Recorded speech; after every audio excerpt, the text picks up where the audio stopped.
파도가 철썩이는 동해 바닷가. 한겨울 찬바람이 몰아치는 백사장에 한 여인이 쓰러져 있었다. 온몸이 굳어 손가락 하나 까딱할 수 없는 지경. 하얀 눈발이 여인의 붉은 치마를 덮어갔다. 저것들이 나를 여기 버리고 갔구나. 그 순간 믿기 어려운 일이 벌어졌다. 죽은 듯 굳어있던 여인의 손가락 끝이 희미하게 떨렸다. 차가운 모래를 긁어내며 손톱 밑으로 피가 배어났다. 눈을 감았던 여인이 천천히 눈을 떴다. 아직 죽을 수 없다. 야담사랑의 이야기가 계속될 수 있도록 구독과 좋아요로 응원의 마음을 보태주세요. 자, 그럼 오늘도 감동적인 옛날 이야기 지금 바로 시작합니다. 때는 조선 영조 25년 한양 북촌의 3대가 내려온 명문 양반가 해주오 씨 일가가 있었다.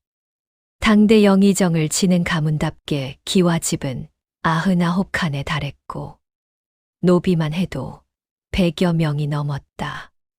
대문 앞에는 늘 벼슬아치들의 가마가 줄을 이었다. 하지만 이 집안에는 아무도 입에 올리려 하지 않는 끔찍한 소문이 떠돌았다. 한양 저작거리 주막, 막걸리 내음이 진동하는 곳에서 사람들의 수군거림이 끊이질 않았다. 또 죽었다지? 붉은 치마 저고리를 입은 안악이 손으로 입을 가렸다.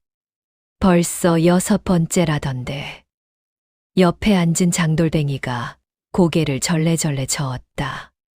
그의 얼굴에는 두려움과 호기심이 뒤섞여 있었다. 초야를 치르고 나면 다음 날 새벽이면 차갑게 식어 있다더군.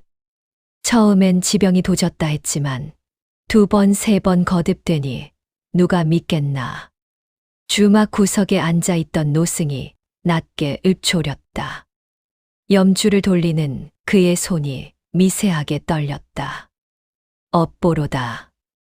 분명 선대의 업보가 깊으리라. 해주 오씨 가문의 종손 오성진. 28배 준수한 외모의 21살에 문과 급제까지 한 수제였다. 사대부들 사이에서는 차기 대제학감이라는 소문까지 돌았다. 하지만 혼례를 올릴 때마다 신부가 괴사하는 궤변이 따라다녔다. 첫 번째 신부는 혼례 다음 날 새벽 신방에서 차갑게 식은 채 발견되었다. 창백한 얼굴에 두 눈은 무언가를 보았다는 듯 크게 뜨인 채였고 입가에는 흰 거품이 말라붙어 있었다. 손톱 밑은 시퍼렇게 멍들어 있었다. 한성부 검시관이 촛불을 들고 시신을 자세히 살폈다. 목에도 팔에도 다리에도 별다른 외상은 보이지 않았다. 급작스러운 중풍이었을 것입니다. 검시관의 말에 오영감은 고개를 끄덕였다. 운이 사나웠다고 여기며 상을 치렀다. 하지만 1년 뒤 2번째 신부도 똑같은 모습으로 죽어나갔다. 양반댁 사랑방에서 수군거림이 일었다. 이게 어찌 된 일이냐? 혹 저택에 도끼라도 서린 것 아니겠습니까? 3번째 신부까지 초야에 죽자 한양팔도의 소문이 퍼졌다. 기방에서도 과거 시험장에서도 심지어 대궐 안에서까지 사람들의 입에 오르내렸다. 양반댁 사랑방에서는 수군거림이 끊이질 않았다. 담뱃대를 든 노인네가 긴 한숨을 내쉬었다. 저 도련님께 무슨 저주가 씌었나 보. 옆에 앉은 중년 양반이 목소리를 낮췄다. 사방을 둘러본 뒤 속삭이듯 말했다. 아니, 듣자니 선대 어른 중 누군가 큰 원한을 샀다던데. 4번째, 5번째 신부까지 같은 방식으로 죽어나가자 이제 아무도 딸을 시집 보내려 하지 않았다. 아무리 명문가라 해도 목숨을 담보로 할 수는 없는 노릇. 아무리 많은 지참금을 약속해도 혼담은 거절당했다. 오영감은 사랑채에서 발을 구르며 노호했다.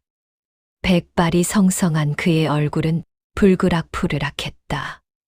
이게 대체 무슨 변괴란 말이냐?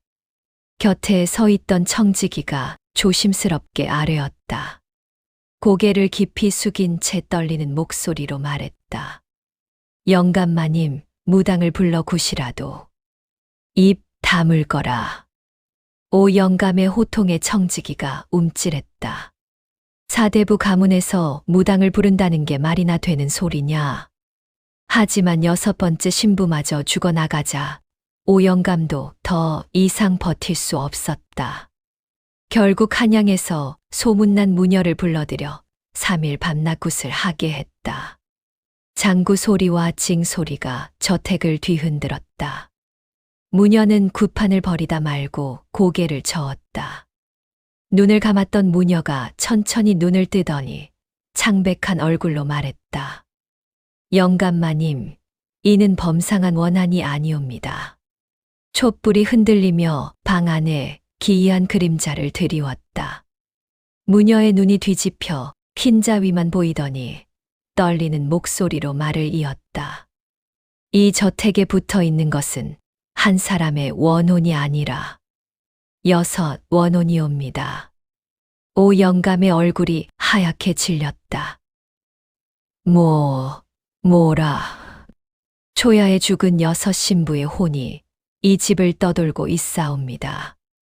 무녀의 목소리가 점점 커졌다. 굿판의 촛불들이 일제히 흔들렸다.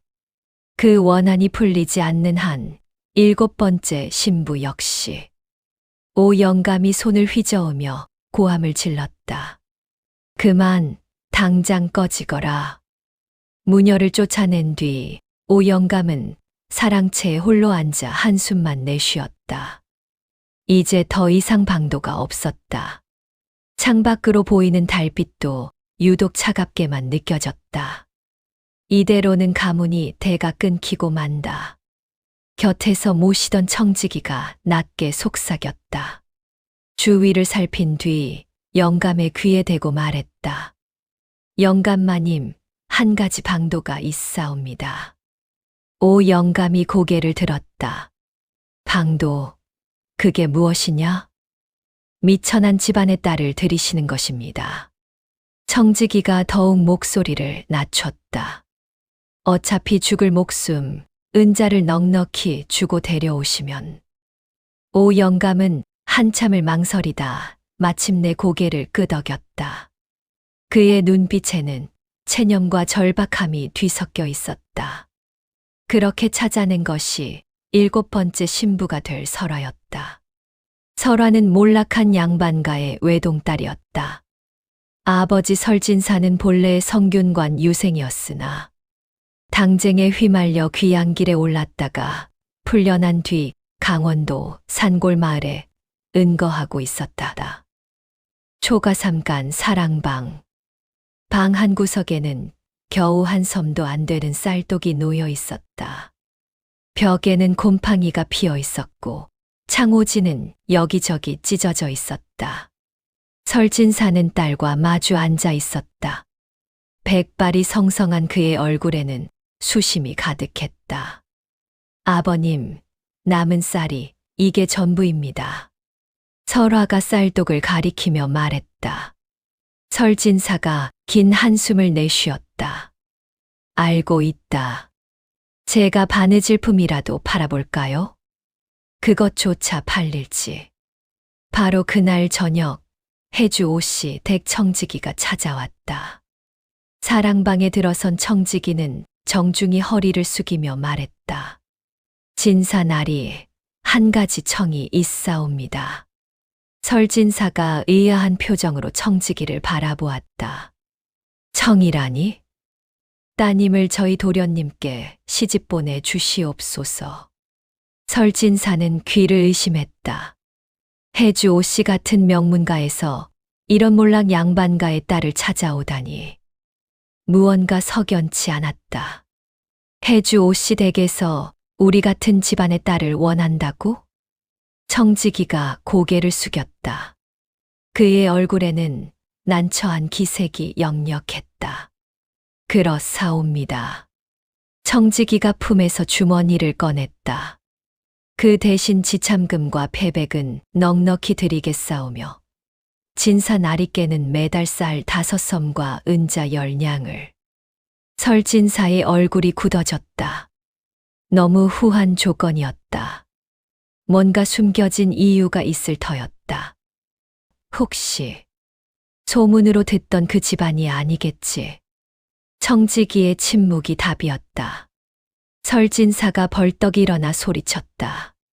신부가 초야에 죽는다는 그 무서운 저주의 집안 말이냐? 청지기가 더욱 깊이 허리를 숙였다. 사실이옵니다. 이 몹쓸 놈. 설진사의 얼굴이 불그락 푸르락 변했다. 내 딸을 죽음으로 내모는 것이냐? 청지기가 더욱 깊이 허리를 숙였다. 그의 목소리에는 간절함이 묻어났다. 하오나 진사나리 대개 형편을 헤아려 주시옵소서. 청지기가 창밖을 가리켰다. 눈발이 점점 거세지고 있었다. 이번 겨울을 넘기기도 당장 썩 물러가거라. 하지만 그날 밤 설화는 사랑방 문 밖에서 모든 대화를 듣고 있었다. 신부가 초야에 죽는다. 가슴이 서늘해졌다. 하지만 동시에 한 가지 생각이 떠올랐다. 설화의 눈빛이 또렷해졌다. 만약 내가 죽지 않는다면? 설화는 어릴 적부터 총명하기로 이름난 아이였다. 아버지에게 천자문을 배우고 마을 한의원에 드나들며 약초와 침술까지 익혔다. 특히 독초에 관한 지식이 해박했다. 방 안에는 아버지가 남긴 의서들이 쌓여 있었다. 설화는 그중 동물에 관한 책을 펼쳤다. 촛불을 켜고 밤새 책장을 넘겼다. 6 신부가 모두 같은 방식으로 죽었다면 그것은 우연이 아니라 필연이다. 설화는 밤새 등불을 켜두고 생각에 잠겼다. 독살인가 아니면 다른 방법인가. 동이 트기 전 설화는 결심을 굳혔다. 사랑방으로 가서 아버지 앞에 단정히 앉아 말했다. 아버님, 소녀를 보내주소서. 설진사가 놀라 딸을 바라보았다. 믿을 수 없다는 표정이었다. 설화야, 그 말은 소녀는 죽지 않을 것입니다. 설화의 목소리는 차분했으나 단호했다. 무슨 헛소리냐? 설화의 눈빛이 또렷했다. 촛불에 비친 그녀의 눈동자는 흔들림이 없었다. 6명이 모두 같은 방식으로 죽었다는 것은 반드시 이유가 있다는 뜻입니다. 이유가 있다 한들 내가 어찌. 설화가 아버지의 말을 자르며 또박또박 말했다. 소녀는 진실을 밝히고 싶습니다. 설화가 아버지의 손을 잡았다. 대체 왜 신부들이 죽는 것인지. 설진사는 딸의 눈을 보고 깨달았다. 한 번 정하면 절대 굽히지 않는 돌아가신 아내를 닮은 그 고집을, 그 단호함을. 결국 설진사는 청지기를 다시 불렀다. 청지기가 사랑방에 들어서자 설진사가 입을 열었다. 혼사를 받아들이겠소. 청지기의 얼굴이 환해졌으나 설진사가 손을 들어 제지했다. 그러나 조건이 있소. 청지기가 공손히 허리를 숙였다. 말씀하시옵소서. 만약 내 딸이 무탈하다면 약속한 것의 갑절을 내놓으시오. 설진사의 목소리가 낮게 가라앉았다. 눈빛에는 결연한 의지가 서려 있었다. 그리고 만약 내 딸에게 무슨 일이 생긴다면 나는 한양으로 올라가 이 일을 임금님께 직접 아뢰겠소. 청지기의 얼굴이 굳었으나 곧 고개를 숙였다. 혼례일이 다가왔다. 한양 거리에는 다시 소문이 퍼졌다. 주막과 시장, 양반댁 사랑방 할 것 없이 사람들의 입에 오르내렸다. 해주 오씨 댁에서 또 혼례를 올린다지. 이번이 7번째라던데. 안악들이 빨래터에서 수군거렸다. 불쌍하게도 저 신부도 틀림없이 설화는 가마에 오르기 전 작은 보자기 하나를 품에 안았다. 보자기 안에는 몇 가지 약초와 은비녀, 그리고 작은 초 한 자루가 들어 있었다. 설진사가 보자기를 보며 물었다. 설화야, 그게 무엇이냐? 소녀가 준비한 것입니다. 설화가 보자기를 열어 보였다. 만약 독이라면 은비녀가 변색될 것입니다. 그리고 이 약초는 해독제, 초는 만일의 사태에 대비한 것입니다. 설진사는 딸의 손을 꽉 잡았다. 거친 손바닥에서 떨림이 전해졌다. 부디 살아서 돌아오너라. 예, 아버님. 가마가 출발했다. 한양까지는 사흘 길이었다. 설화는 한순간도 긴장을 늦추지 않았다. 가마 안에서 보자기를 열어 은비녀를 꺼내보고 약초의 상태를 확인했다. 반드시 살아남는다. 그리고 진실을 밝힌다. 사흘 후 가마는 해주 오씨 댁 대문 앞에 멈춰 섰다. 신부 행차 입궐하옵니다. 대문이 천천히 열렸다. 99칸 기와집은 웅장했다. 하지만 어딘가 음산한 기운이 감돌았다.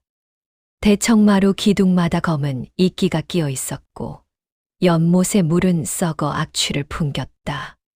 처마 끝에 매달린 풍경은 바람도 없는데 희미하게 흔들렸다. 설화는 가마에서 내려 고개를 숙인 채 안으로 들어갔다. 붉은 족돌이 너울 사이로 저택의 모습이 어렴풋이 보였다. 마당에는 하인들과 몇몇 일가친 척이 모여 있었다. 하지만 모두 불안한 기색이 역력했다. 축하의 말을 건네는 사람은 아무도 없었다. 혼례는 간소하게 치러졌다. 신랑 오성진은 검은 두루마기에 사모관대를 갖춰 입고 서 있었다. 준수한 외모였으나 그 얼굴에는 어떤 감정도 드러나지 않았다. 마치 이미 모든 것을 체념한 사람의 얼굴. 죽은 사람 같았다. 설화는 붉은 족돌이 너울 사이로 신랑을 슬쩍 보았다. 저분이 여섯 신부를 잃은 사람. 하지만 그의 눈에는 슬픔도 두려움도 보이지 않았다. 다만 깊은 허무만이 서려 있을 뿐이었다. 산 사람의 눈이 아니었다. 교배례를 올리고 합글례를 마쳤다. 설화는 잔을 나누며 주위를 살폈다. 대청마루 뒤편에서 지켜보는 오영감의 표정, 안채에서 엿보는 하인들의 시선. 모두가 불안에 떨고 있었다. 지금까지는 이상이 없다. 문제는 초야. 혼례가 끝나고 설화는 신방으로 안내되었다. 신방은 안채 가장 깊숙한 곳에 자리했다. 주위는 유독 조용했고 인기척조차 들리지 않았다. 마치 무덤 속 같았다. 하인이 문을 열어주었다. 신부님, 들어가시옵소서. 문이 닫혔다. 방 안에는 붉은 초가 켜져 있었고 화려한 이불이 깔려 있었다. 하지만 설화의 눈에는 이상한 점이 보였다. 창문이 안에서 걸쇠로 잠겨 있었고 문지방 아래로 누군가 드나든 흔적이 있었다.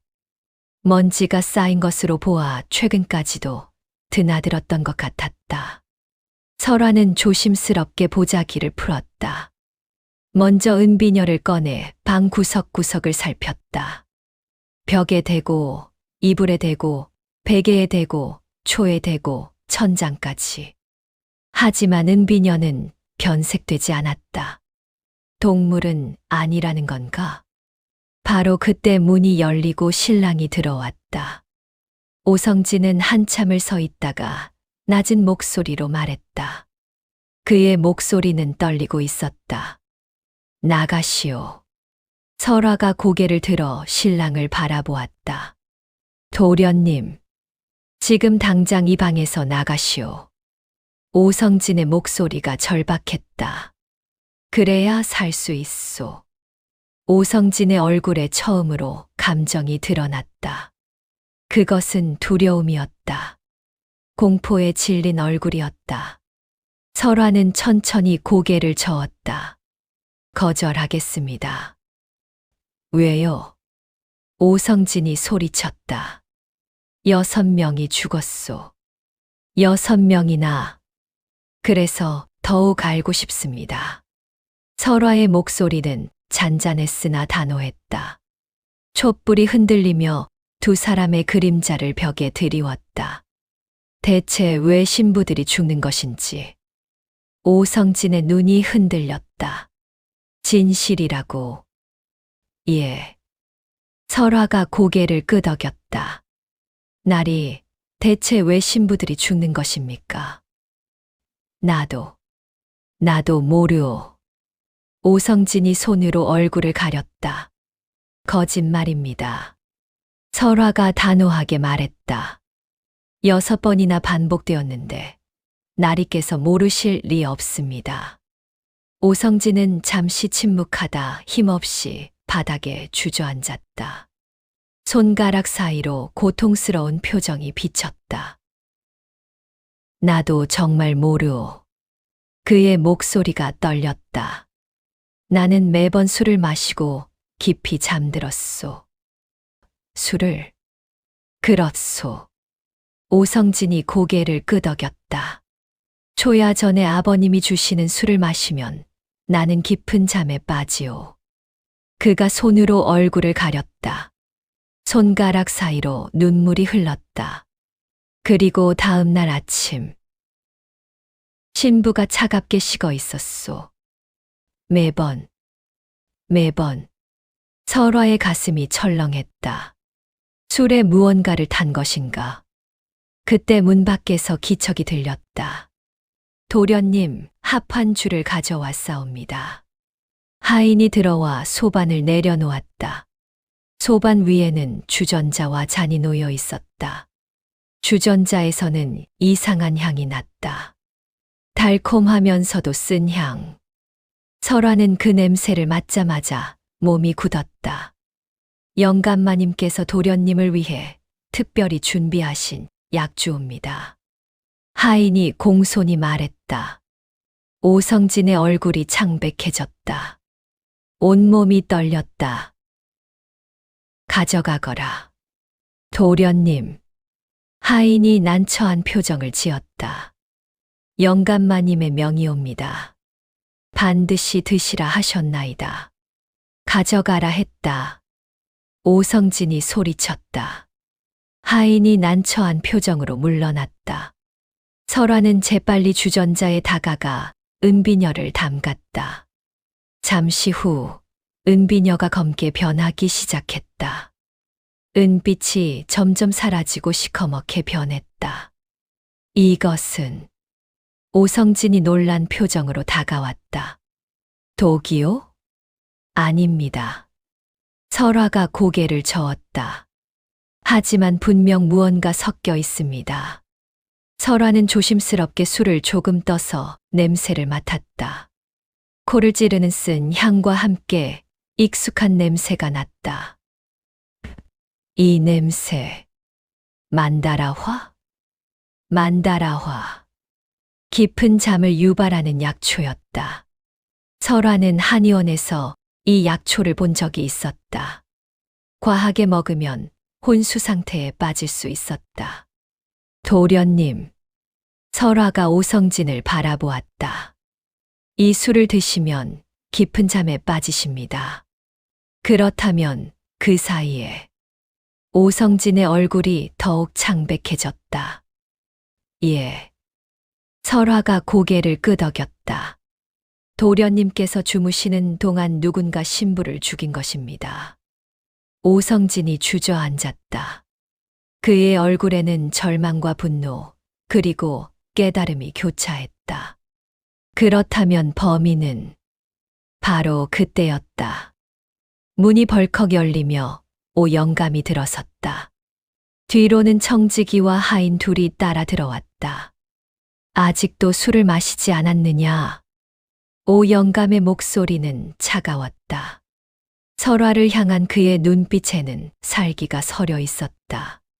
신부, 내가 무슨 짓을 한 것이냐? 설화는 침착하게 은비녀를 들어보였다. 검게 변한 은비녀가 촛불에 비쳐 빛났다. 영감마님, 이 술에는 무엇이 들어 있습니까? 오 영감의 얼굴이 굳어졌다. 약주일 뿐이다. 거짓입니다. 설화의 목소리는 떨림 없이 또렷했다. 은비녀가 변색되었습니다. 설화가 검게 변한 비녀를 내밀었다. 이 술에는 만다라화가 섞여 있습니다. 이 계집이 오 영감이 손을 들어 설화를 치려 했다. 하지만 오성진이 막아섰다. 아버님, 그만하십시오. 비켜라. 오 영감이 소리쳤다. 아버님. 오성진이 떨리는 목소리로 말했다. 대체 왜 이러십니까? 왜 6명의 신부가 죽어야 했습니까? 오 영감은 한동안 거친 숨을 몰아쉬었다. 그의 얼굴은 불그락푸르락 변했다. 결국 힘없이 물러섰다. 너는 모르는 게 나았을 것을. 아버님. 오성진이 소리쳤다. 하지만 이미 늦었다. 오 영감이 문을 나서며 차갑게 말했다. 뒤돌아보지도 않았다. 오늘 밤 너희 둘 다 살려둘 수 없다. 문이 닫혔다. 설화와 오성진은 서로를 바라보았다. 촛불이 흔들리며 두 사람의 그림자를 벽에 드리웠다. 밖에서는 바람 소리가 들려왔다. 부인. 오성진이 설화를 바라보았다. 지금이라도 늦지 않았소. 창문으로 도망칠 수 있소. 싫습니다. 설화가 고개를 저었다. 왜요? 아직 진실을 밝히지 못했습니다. 설화는 보자기에서 초를 꺼냈다. 미리 준비해온 초였다. 나리, 오늘 밤 우리는 자지 않겠습니다. 그럼 어쩌자는 거요? 오성진이 물었다. 범인이 나타나길 기다립니다. 밤이 깊어갔다. 설화와 오성진은 촛불을 켜두고 방 안에서 숨죽여 기다렸다. 설화는 문틈을 살피고 오성진은 창문 쪽을 지켰다. 밖에서는 바람 소리와 함께 부엉이 울음소리가 들려왔다. 시간이 천천히 흘렀다. 초가 반쯤 타들어갔다. 한밤중 밖에서 희미한 발소리가 들렸다.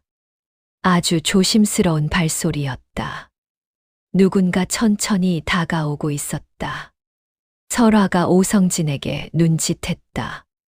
둘은 재빨리 이불 속으로 들어가 잠든 척했다. 설화는 숨소리까지 조절하며 눈을 감았다. 문이 천천히 열렸다. 누군가 조심스럽게 방 안으로 들어왔다. 그 사람은 촛불을 끄고 어둠 속에서 움직였다. 발소리조차 내지 않았다. 설화는 눈을 가늘게 뜨고 지켜보았다. 어둠 속에서 희미하게 보이는 실루엣. 그것은 여자의 모습이었다. 긴 치마가 바닥을 스쳤다. 여자는 설화에게 천천히 다가왔다. 손에는 흰 비단천이 들려 있었다. 바로 신부들의 목을 졸랐던 그 천. 달빛에 비친 흰 천이 유령처럼 보였다.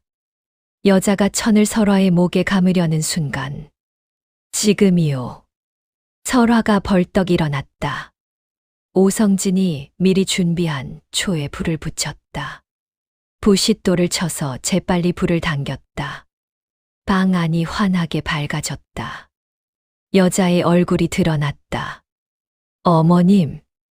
오성진의 목소리가 떨렸다. 그곳에 서 있는 사람은 다름 아닌 오 영감의 부인, 신씨 부인이었다. 도련님. 신씨 부인은 손에 들고 있던 천을 떨어뜨렸다. 흰 비단천이 바닥에 떨어지며 소리도 없이 펼쳐졌다.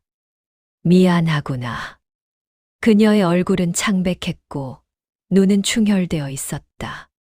머리카락은 흐트러져 있었고 옷자락도 제대로 여미지 않았다. 오성진이 다가가려 했으나 신씨 부인이 손을 들어 제지했다. 가까이 오지 마라. 어머님.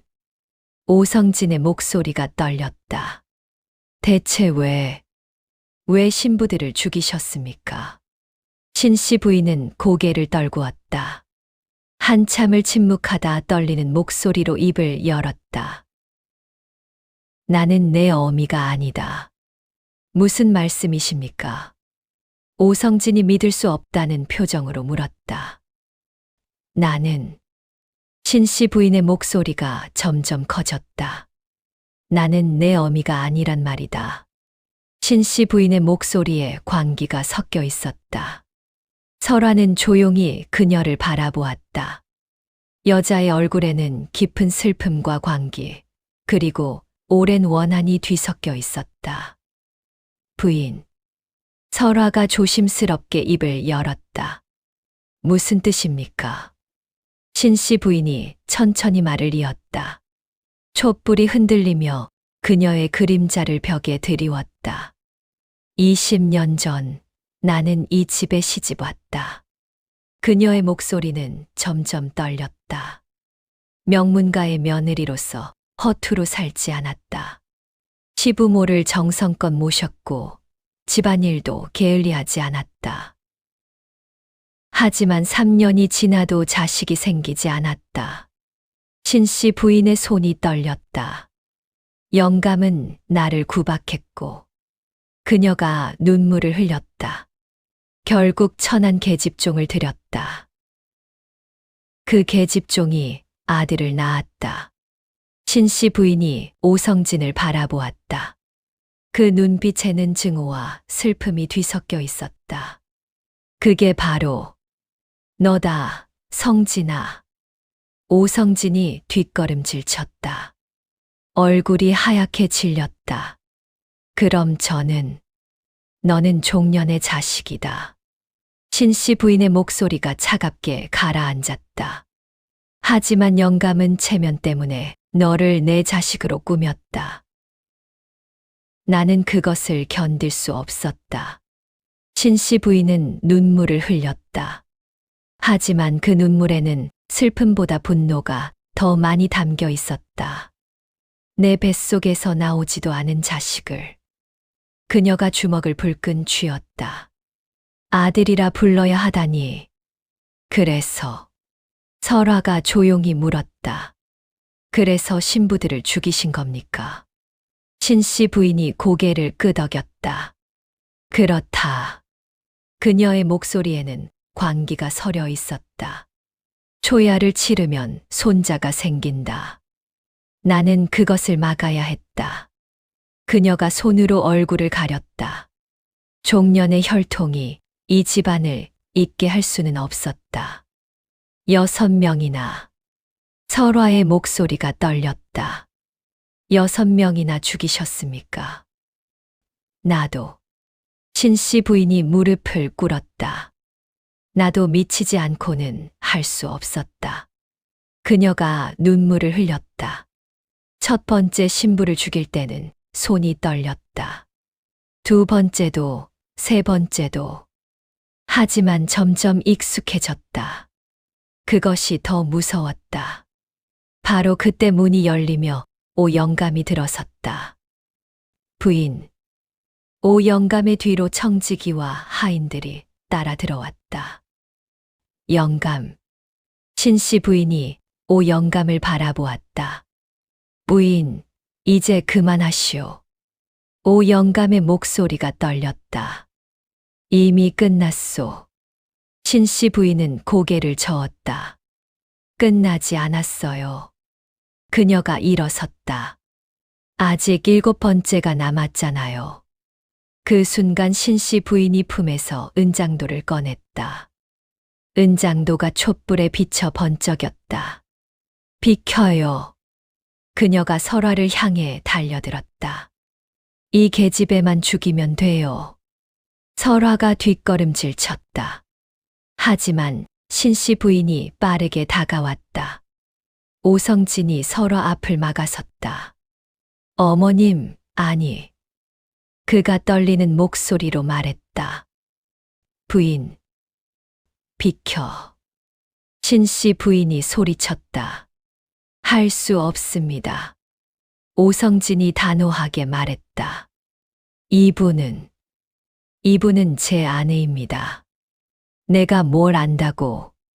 신씨 부인이 은장도를 휘둘렀다. 하지만 오성진은 피하지 않았다. 은장도가 그의 팔을 스쳤다. 붉은 피가 흘렀다. 바로 그 순간 오 영감이 아내의 팔을 붙잡았다. 그만. 오 영감의 목소리가 방 안을 울렸다. 은장도가 바닥에 떨어졌다. 쨍그랑하는 소리가 요란했다. 신씨 부인은 그 자리에 주저앉아 울기 시작했다. 하지만 그 울음은 슬픔이라기보다 광기에 가까웠다. 내가 무슨 짓을. 그녀가 두 손으로 얼굴을 가렸다. 여섯을. 오 영감이 고개를 떨구었다. 그의 얼굴에는 깊은 후회가 서려 있었다. 모두 내 잘못이오. 그가 떨리는 목소리로 말했다. 내가 부인을 이 지경으로 만들었소. 다음 날 새벽 한 성부에 고변이 들어갔다. 설화가 직접 쓴 고변서였다. 거기에는 여섯 신부의 죽음과 신씨 부인의 범행, 그리고 오 영감이 이를 묵인한 정황이 상세히 적혀 있었다. 촛불을 켜고 밤새 써내려간 글이었다. 한양이 발칵 뒤집혔다. 주막에서 저작거리에서 양반댁 사랑방에서 소문이 퍼졌다.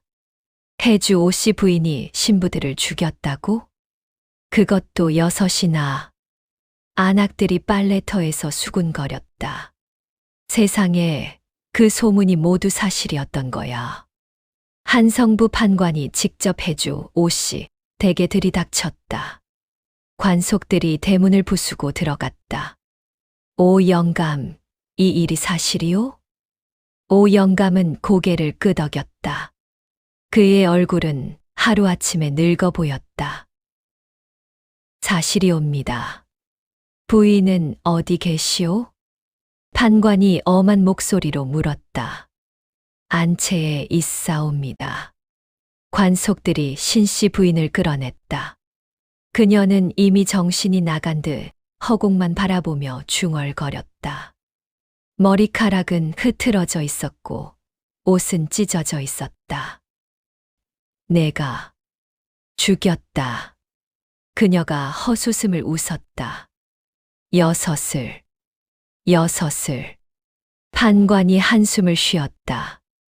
닷새 후 의금부에서 국문이 시작되었다. 대신들과 형조판서가 지켜보는 가운데 신씨 부인과 오 영감이 신문을 받았다.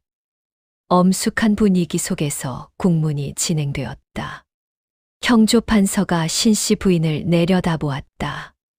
신씨, 내가 정녕 여섯 신부를 죽였느냐? 신씨 부인은 한참을 침묵하다 고개를 끄덕였다. 그러하옵니다. 대신들이 술렁거렸다.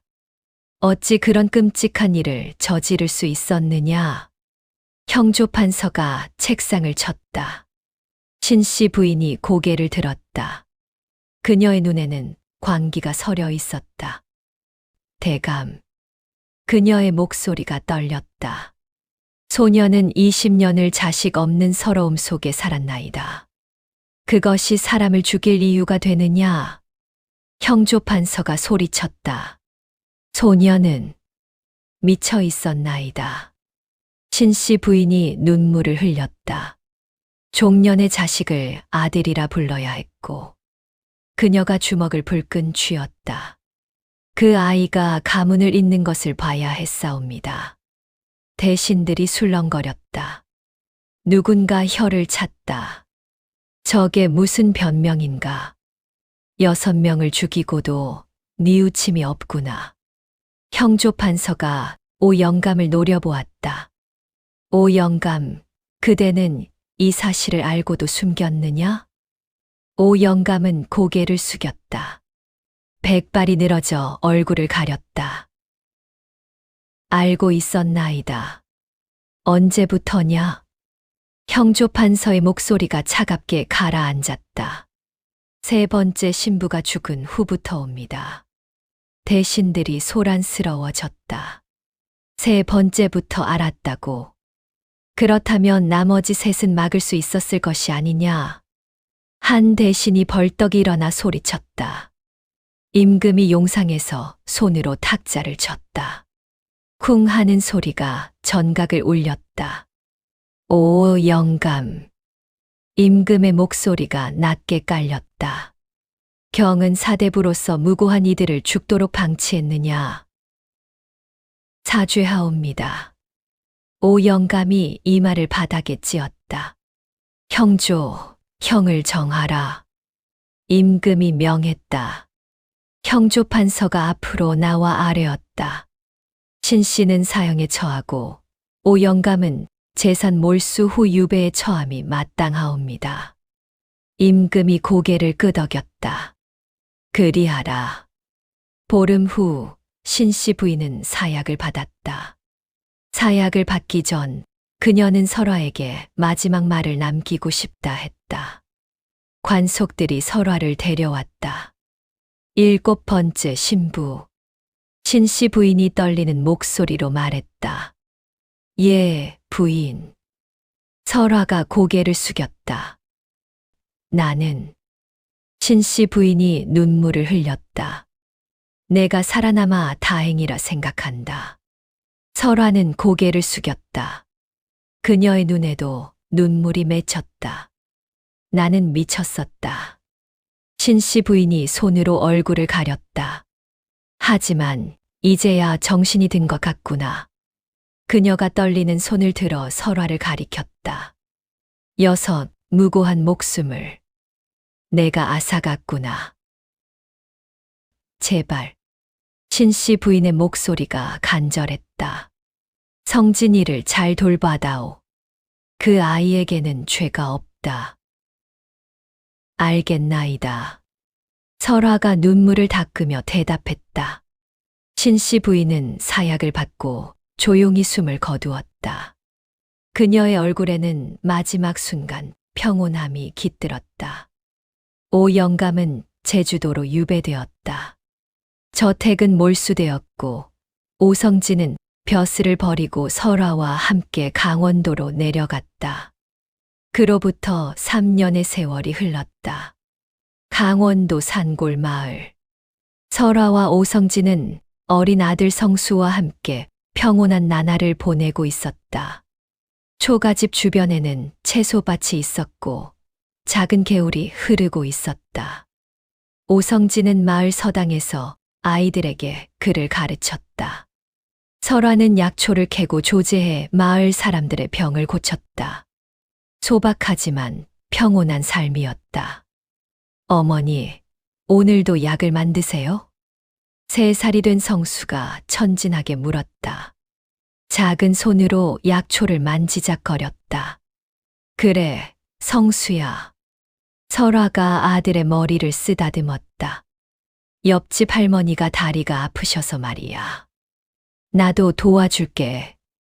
아이의 밝은 웃음소리가 집안을 가득 채웠다. 그 끔찍했던 밤의 일은 이제 먼 옛날의 일처럼 느껴졌다. 설화는 가끔 악몽을 꾸곤 했지만 아들의 웃음소리가 그 악몽을 몰아냈다. 하지만 어느 가을날 모든 것이 다시 움직이기 시작했다. 설화님, 설화님. 마을 촌장이 숨을 헐떡이며 달려왔다. 그의 얼굴에는 급한 기색이 역력했다. 무슨 일입니까? 설화가 물었다. 한양에서 급사가 왔습니다. 촌장이 숨을 고르며 말했다. 설화님 앞으로 온 서신입니다. 설화는 이상하게 여기며 봉인을 뜯었다. 하지만 내용을 읽는 순간 안색이 변했다. 손이 떨려 종이가 바스락거렸다. 이럴 수가.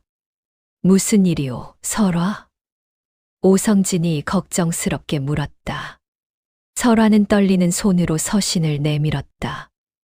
오성진이 받아들어 읽기 시작했다. 오 영감, 제주도에서 병사. 하지만 죽기 직전 놀라운 유언을 남김. 해주 오 씨의 모든 재산은 7번째 신부 설화와 그 자손에게 양도한다. 또한 오 영감이 숨겨왔던 중대한 비밀이 밝혀졌다. 신씨 부인이 죽인 6명의 신부 중 1명만은 사실 살아있었다. 오성진은 서신을 다 읽고 말문이 막혔다. 종이가 손에서 떨어질 뻔했다. 살아있었다고? 그의 목소리가 떨렸다. 대체 누가? 모르겠어요. 설화가 창밖을 바라보았다.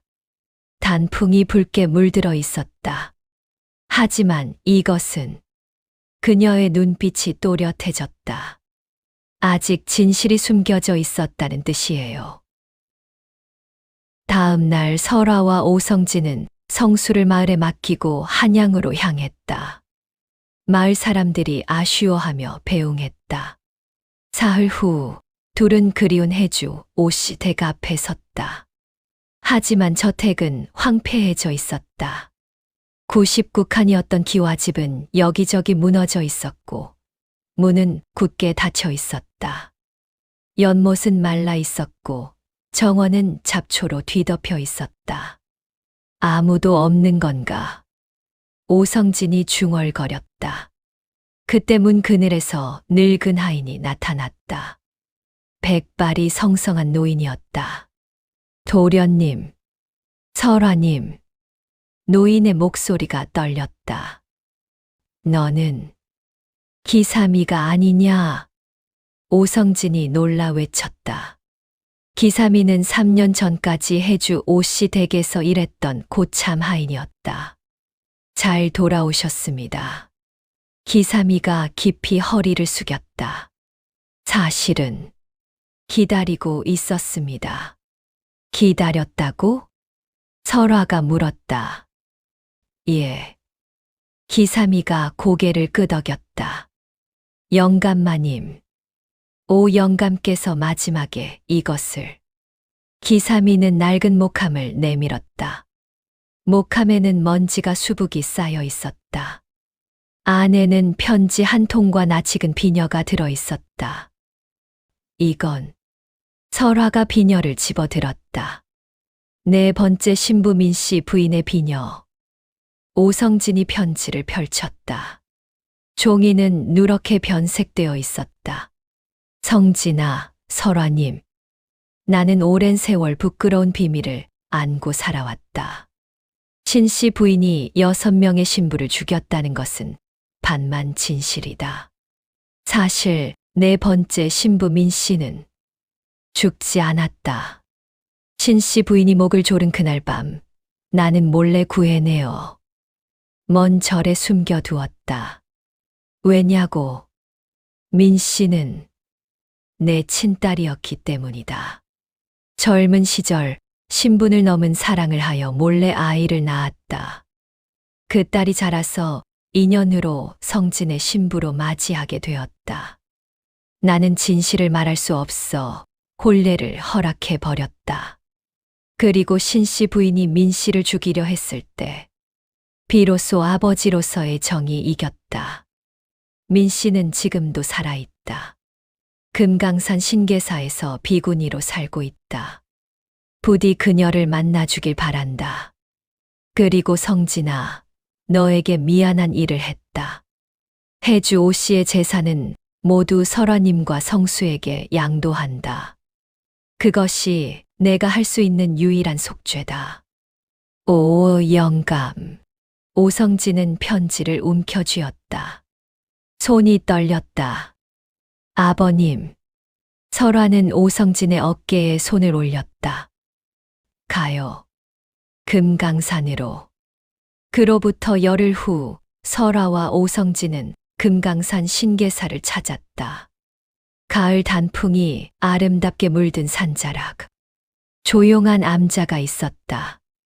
물 흐르는 소리와 새소리만 들렸다. 민씨 부인을 뵙고 싶습니다만. 설화가 문지기 비구니에게 말했다. 비구니가 놀란 표정으로 두 사람을 바라보았다. 민씨 님을 아십니까? 예. 설화가 고개를 끄덕였다. 저는 7번째 신부 설화라 합니다. 비구니의 안색이 변했다. 두 손으로 입을 가렸다. 7번째에. 설마 그 해주 오씨에 부디 뵙게 해주십시오. 설화가 간절히 말했다. 잠시 후 비구니가 돌아왔다. 민씨님께서 만나시겠답니다. 비구니가 두 사람을 안내했다. 이쪽으로. 안쪽 방으로 안내되자 한 비구니가 앉아 있었다. 30살 전후였을까. 아름다운 용모였으나 목에는 깊은 상처 자국이 남아 있었다. 흰 장삼이 그녀를 감싸고 있었다. 잘 오셨습니다. 민씨가 천천히 고개를 숙였다. 그녀의 목소리는 조용했으나 또렷했다. 저는 4번째 신부 민씨입니다. 설화는 저도 모르게 눈물이 흘렀다. 손으로 입을 가렸다. 민씨님, 정말 살아계셨군요. 예. 민씨가 고개를 끄덕였다. 그날 밤 신씨 부인께 목이 졸려 의식을 잃었습니다. 민씨는 목의 상처에 손을 댔다. 상처를 따라 손가락이 움직였다. 하지만 깨어났을 때 저는 이 절에 있었습니다. 오 영감께서. 설화가 말했다. 예. 민씨의 눈에 눈물이 맺혔다. 아버님이 구해 주셨습니다. 오성진이 앞으로 나섰다. 무릎을 꿇고 고개를 숙였다. 민씨님, 저는. 그의 목소리가 떨렸다. 저는 당신께 죄송합니다. 아닙니다, 도련님. 민씨는 고개를 저었다. 그녀의 얼굴에는 원망이 없었다. 당신께는 죄가 없습니다. 그녀가 창밖을 바라보았다. 모두 운명이었습니다. 하지만 오성진이 말을 잊지 못했다. 저는 여기서. 민씨가 불단을 가리켰다. 6분 자매를 위해 매일 기도하고 있습니다. 거기에는 6개의 위패가 나란히 놓여 있었다. 향불이 피어올랐다. 1번째 신부 김씨님, 2번째 신부 박씨님, 3번째 신부 최씨님, 5번째 신부 이씨님, 6번째 신부 정씨님. 민씨가 각각의 위패를 가리키며 말했다. 그리고 민씨. 설화는 천천히 위패 앞에 무릎을 꿇었다. 손을 모아 합장했다. 여러분. 설화의 목소리가 떨렸다. 저는 살아남았습니다. 그리고 진실을 밝혔습니다. 민씨가 옆에 앉았다. 함께 합장했다. 설화님, 당신은 용감했습니다. 아닙니다. 설화가 고개를 저었다. 저는 그저 운이 좋았을 뿐입니다. 아닙니다. 민씨는 강하게 말했다. 설화의 손을 잡았다. 당신에게는 지혜와 용기가 있었습니다. 그녀의 눈에 눈물이 맺혔다. 저에게는 그것이 없었습니다. 둘은 한동안 말없이 위패를 바라보았다. 향연기가 피어올랐다. 민씨님. 설화가 조심스럽게 입을 열었다. 하나 여쭤봐도 될까요? 예. 민 씨가 고개를 끄덕였다. 그날 밤 무슨 일이 있었습니까? 민 씨는 눈을 감았다. 한참을 침묵하다 천천히 입을 열었다. 초야 밤. 그녀의 목소리가 떨렸다. 도련님은 술을 드시고 깊이 잠드셨습니다.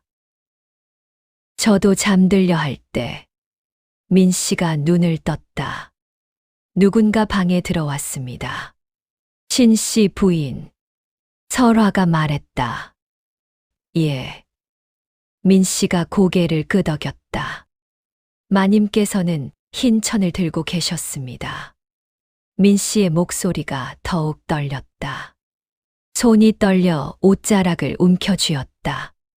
저는 저항하려 했지만 그녀가 목의 상처를 만졌다. 힘이 세서. 마지막에 본 것은 민 씨가 눈물을 흘렸다. 마님의 눈물이었습니다. 눈물. 설화가 놀라 물었다. 예. 민 씨가 고개를 끄덕였다. 마님께서는 울면서 내 목을 조르고 계셨습니다. 설화는 가슴이 조여왔다.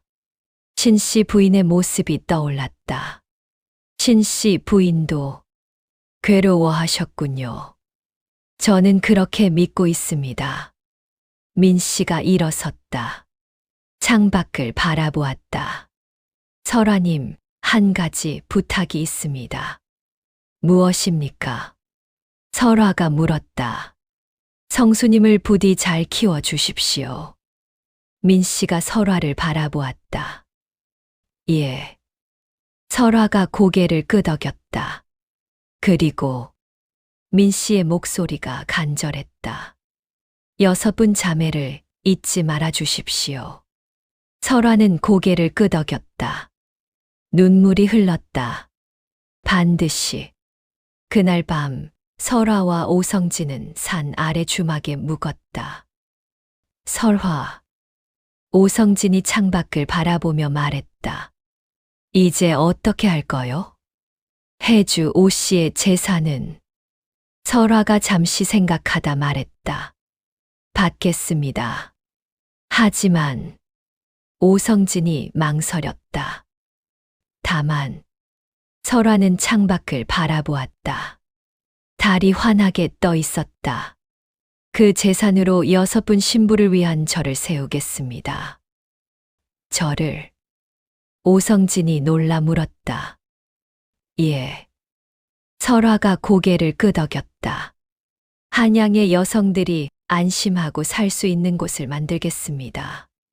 그녀의 눈빛이 단호했다. 갈 곳 없는 여성들, 학대받는 여성들을 위한 곳을. 오성진은 아내의 손을 잡았다. 나도 돕겠소. 감사합니다, 서방님. 둘은 서로를 바라보며 미소 지었다. 그로부터 2년 후, 한양 변두리에 육화사라는 암자가 세워졌다. 99칸 기와집을 헐고 그 자리에 지은 절이었다. 갈 곳 없는 여성들, 학대받는 여성들이 모여 평온하게 살 수 있는 곳. 바느질과 농사를 배우고 글을 익힐 수 있는 곳이었다. 설화는 때때로 이 절을 찾아 여성들에게 약초 지식을 가르쳤다. 그리고 어느 봄날, 육화사 본당에 6개의 아름다운 위패가 안치되었다. 금박을 입힌 위패들이 촛불에 빛났다. 첫 번째 신부 김씨님, 두 번째 신부 박씨님, 세 번째 신부 최씨님, 네 번째 신부 민씨님, 다섯 번째 신부 이씨님, 여섯 번째 신부 정씨님, 그리고 일곱 번째 위패. 신씨 부인. 설화는 신씨 부인의 위패도 함께 안치하기로 결정한 것이다. 마님도 희생자였습니다. 설화가 신씨 부인의 위패 앞에 무릎을 꿇으며 말했다. 오성진은 아내의 판단에 감사했다. 고개를 숙여 절을 올렸다. 그날 육화사에는 많은 여성들이 모였다. 100명도 넘었다. 설화는 모두 앞에서 말했다. 그녀의 목소리는 또렷했다. 이 세상에는 목소리를 낼 수 없는 여성들이 많이 있습니다. 여성들이 고개를 끄덕였다. 고통을 안고도 아무에게도 말하지 못하고 사는 분들이. 하지만 부디 포기하지 마십시오. 설화의 목소리가 힘을 얻었다. 반드시 길은 열립니다. 여성들은 눈물을 흘리며 듣고 있었다. 서로의 손을 잡았다. 그리고 만약 여러분이 어려움에 처하면 설화가 육화사를 가리켰다. 이곳으로 오십시오. 육화사는 언제든 여러분을 맞이합니다. 큰 박수가 일었다. 여성들의 환호성이 절 안을 가득 채웠다. 그날 밤 설화는 집에 돌아와 성수를 재웠다. 어머니, 오늘은 어디 갔다 왔어요? 아이가 졸린 눈을 비비며 물었다. 절에 갔다 왔단다. 설화가 아들의 이불을 덮어주며 말했다. 절. 응. 아주 소중한 절이야. 성수는 졸린 눈을 비볐다. 나도 크면 절에 갈까요? 물론이지. 설화가 아들의 머리를 쓰다듬었다. 그럼 어머니가 가르쳐 줄게. 뭐요? 아이가 물었다. 사람을 소중히 하는 것을. 성수는 미소 지으며 잠들었다. 작은 숨소리가 들렸다. 설화는 창밖을 바라보았다. 달이 아름답게 빛나고 있었다. 별들도 총총히 빛났다. 6분의 신부님들, 그리고 신씨 부인. 설화가 조용히 합장했다. 부디 편히 잠드소서. 우리는 당신들의 목까지 살아가겠습니다. 가을바람이 조용히 불고 있었다. 낙엽이 창가에 부딪혔다. 그로부터 10년이 지났다. 육화사는 한양에서 가장 유명한 여성 보호소가 되었다. 연간 100명 이상의 여성들이 이곳에서 구원받았다. 새로운 삶을 시작했다. 설화는 50살이 되었지만 여전히 정력적으로 활동했다. 머리에는 흰 머리카락이 섞였지만 눈빛은 여전히 또렷했다. 어느 날, 한 젊은 여성이 찾아왔다. 온몸에 멍이 들어 있었고 옷은 찢어져 있었다. 죄송합니다. 여성이 울먹였다. 저, 갈 곳이 없어서. 설화는 부드럽게 미소 지었다. 여성을 일으켜 세웠다. 괜찮습니다. 이리 오세요. 여성은 눈물을 흘리며 무너졌다. 설화의 품에 안겼다. 감사합니다. 감사합니다. 설화는 그 여성을 안아주었다. 등을 토닥였다. 이것이 내가 할 수 있는 속죄. 설화가 생각했다. 6분의 신부님들, 그리고 신씨 부인께. 설화가 70이 된 해 겨울. 그녀는 조용히 숨을 거두었다. 마지막까지 육화사의 여성들을 지켜보았다. 성수와 며느리, 손자들이 곁을 지켰다. 장례식에는 수백 명의 여성들이 모였다. 모두 상복을 입고 눈물을 흘렸다. 설화님이 아니었다면 저는 살지 못했을 겁니다. 한 여성이 울며 말했다. 설화님은 제 생명의 은인입니다. 다른 여성이 위패 앞에 절을 올렸다. 모두가 눈물을 흘렸다. 통곡 소리가 절 안을 가득 채웠다. 오성진도 성수도 그리고 손자들도 함께 울었다. 설화의 관은 육화사에 안치되었다. 그리고 7 위패 옆에 8번째 위패가 놓였다. 7번째 신부 설화. 성수는 어머니 위패 앞에서 맹세했다. 무릎을 꿇고 절을 올렸다. 어머니, 제가 육화사를 지키겠습니다. 그의 목소리가 떨렸다. 그리고 어머니의 뜻을 이어가겠습니다. 그로부터 100년 이상 육화 사는 여성들의 피난처로 존속했다. 대한제국이 되고 일제강점기를 거쳐 광복 이후에도 많은 여성들이 이곳에서 구원받고 새로운 인생을 시작했다. 그리고 지금도 육화사 본당에는 8개의 위패가 나란히 있다. 찾아오는 사람들은 이 위패 앞에서 합장하며 기도한다.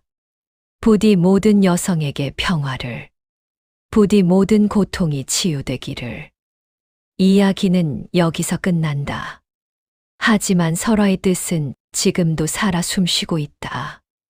옛말의 한 가지 선행은 1000개의 생명을 구한다고 합니다. 설화는 한 사람의 여성으로서 공포에 맞서 진실을 밝혀냈습니다. 그리고 그 용기가 수천 명의 여성들의 생명을 구했습니다. 6명 신부의 죽음은 비극이었지만 그 비극을 헛되이 하지 않은 것이 설화였습니다. 사람의 진정한 강함이란 슬픔을 극복하고 타인을 위해 사는 것에 있습니다.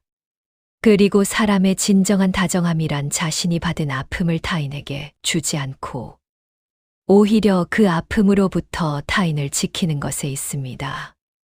설화는 그것을 몸소 실천한 여성이었습니다.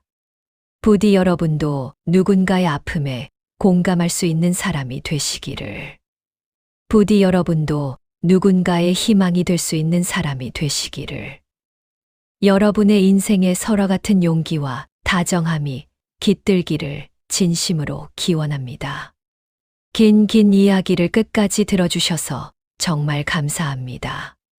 혹시 이 이야기가 조금이라도 여러분 마음에 남았다면 마음에 남았습니다라는 한마디 댓글을 남겨주시면 이야기꾼으로서 이보다 큰 기쁨은 없겠습니다. 여러분의 따뜻한 말씀이 다음 이야기를 엮어가는 힘이 됩니다. 다시 한번 끝까지 귀한 시간을 함께 해주셔서 진심으로 감사드립니다. 여러분께 봄 햇살 같은 온기가 찾아오기를. 감사합니다.